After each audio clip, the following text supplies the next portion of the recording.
On either side the river lie long fields of barley and of rye that clothe the wold and meet the sky, and through the field the road runs by to many-towered Camelot.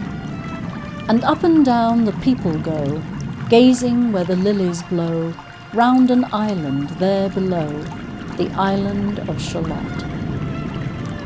Willows whiten, aspens quiver, little breezes dusk and shiver through the wave that runs forever by the island in the river, flowing down to Camelot. 4 grey walls and 4 grey towers overlook a space of flowers, and the silent isle embowers the Lady of Shalott. By the margin, willow-veiled, slide the heavy barges trailed by slow horses, and unhailed the Shalott flitteth silken-sailed, skimming down to Camelot. But who hath seen her wave her hand, or at the casement seen her stand? Or is she known in all the land, the Lady of Shalott? Only reapers, reaping early, in among the bearded barley, hear a song that echoes cheerly from the river winding clearly down to towered Camelot. And by the moon the reaper weary, piling sheaves in uplands airy, listening whispers, "'Tis the fairy, Lady of Shalott." There she weaves by night and day a magic web with colours gay. She has heard a whisper say, a curse is on her if she stay to look down to Camelot. She knows not what the curse may be, and so she weaveth steadily, and little other care hath she, the Lady of Shalott. And moving through a mirror clear that hangs before her all the year, shadows of the world appear. There she sees the highway near, winding down to Camelot. And sometimes through the mirror blue the knights come riding 2 and 2. She hath no loyal knight and true, the Lady of Shalott. But in her web she still delights to weave the mirror's magic sights, for often through the silent nights a funeral with plumes and lights and music went to Camelot. Or when the moon was overhead, came 2 young lovers lately wed. I am half sick of shadows, said the Lady of Shalott. A bowshot from her bower eaves he rode between the barley sheaves. The sun came dazzling through the leaves, and flamed upon the brazen greaves of bold Sir Lancelot. A red-crossed knight for ever kneeled to a lady in his shield, that sparkled on the yellow field beside remote Shalott.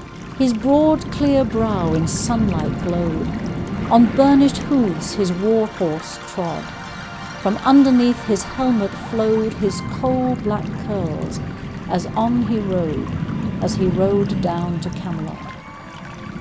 From the bank and from the river he flashed into the crystal mirror. "Tirra lirra by the river," sang Sir Lancelot. She left the web, she left the loom, she made 3 paces through the room. She saw the water lily bloom, she saw the helmet and the plume. She looked down to Camelot. Out flew the web and floated wide. The mirror cracked from side to side. "The curse has come upon me," cried the Lady of Shalott. In the stormy east wind straining, the pale yellow woods were waning, the broad stream in his banks complaining, heavily the low sky raining over towered Camelot.